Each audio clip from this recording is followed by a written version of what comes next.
Hello everyone. तो आज का हमारा लेक्चर है जर्नल जनरल।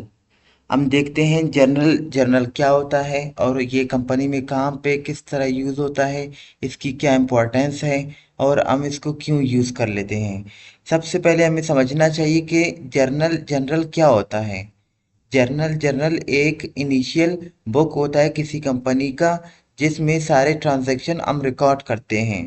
ये बहुत ही आसान और फ्लेक्सिबल बुक है जिसमें हम अपने सारे ट्रांजैक्शन को रिकॉर्ड कर लेते हैं।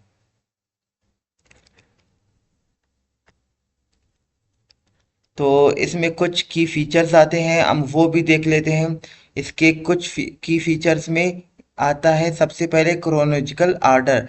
ये एक क्रोनोलॉजिकल आर्डर होता है। क्रोनोलॉजिकल आर्डर वो होता है जिसमें जो भी ट्रांजैक्शन होता है हम उसी के मुताबिक उनको इंटर करते हैं, पुट कर लेते हैं, यानी अपने से कुछ भी एंटर नहीं करते।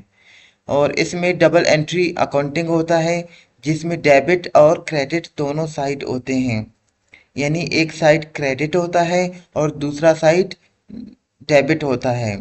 यानी हर ट्रांजैक्शन के मुताबिक हम देखते हैं कि कौन सा ट्रांजैक्शन हमारा डेबिट साइड पे रिकॉर्ड कर किया जाता है या कौन सा हमारा ट्रांजैक्शन क्रेडिट है, तो उसको हम क्रेडिट में इंटर कर लेते हैं। नैरेटिव डिस्क्रिप्शन, इसमें हम जो भी ट्रांजैक्शन करते हैं उसका एक डिस्क्रिप्शन भी देते हैं कि ये ट्रांजैक्शन किस वजह से, कहाँ से, किस तरह हमने किया था, या बाय किया था या परचेज किया था।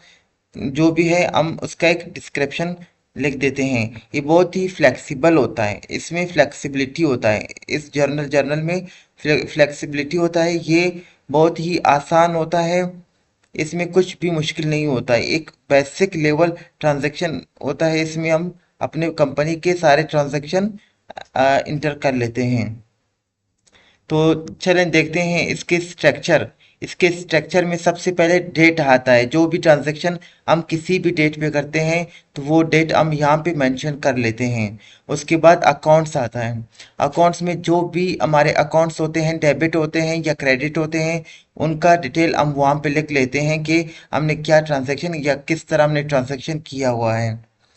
उसके बाद हम देखते हैं जो ट्रांजैक्शन हमने किया है या डेबिट है या क्रेडिट है। डेबिट और क्रेडिट मैंने पहले अपने वीडियोस में बताया है, अगर आपने नहीं देखा है तो पहले वो भी देख लें ताकि आपका बेसिक कंसेप्ट क्लियर हो जाए।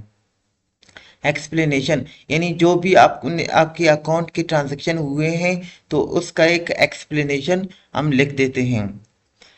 चलें इसके एग्जाम्पल की तरफ आते हैं। ये इसका एग्जाम्पल है। जिस तरह मैंने ऊपर बताया कि डेट, सबसे पहले जो ट्रांजैक्शन जिस डेट पे हुआ है हम वो डेट यहाँ पे मेंशन कर लेते हैं। फिर यहाँ पे अकाउंट टाइटल एंड एक्सप्लेनेशन, हम यहाँ पे ये टाइटल देते हैं। यस की जगह कभी कभी हम पार्टिकुलर्स भी लिखते हैं। पार्टिकुलर्स और अकाउंट टाइटल का एक ही मतलब होता है। तो यहाँ पे डेबिट और यहाँ पे क्रेडिट। तो यहाँ पे मैंने कैश क्यों लिखा है, यानी फॉर एग्जांपल मैंने कोई सेल किया हुआ है, अपने कोई गुड्स बेचा हुआ है, कंपनी का कोई गुड्स मैंने बेचा हुआ है।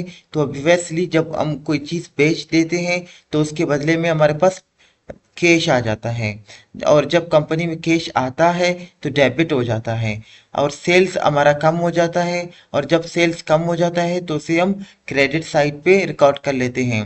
ये डेबिट और क्रेडिट के रूल्स मैंने पहले अपने 2 वीडियोस में बताए हैं, पहले वो भी देख लें।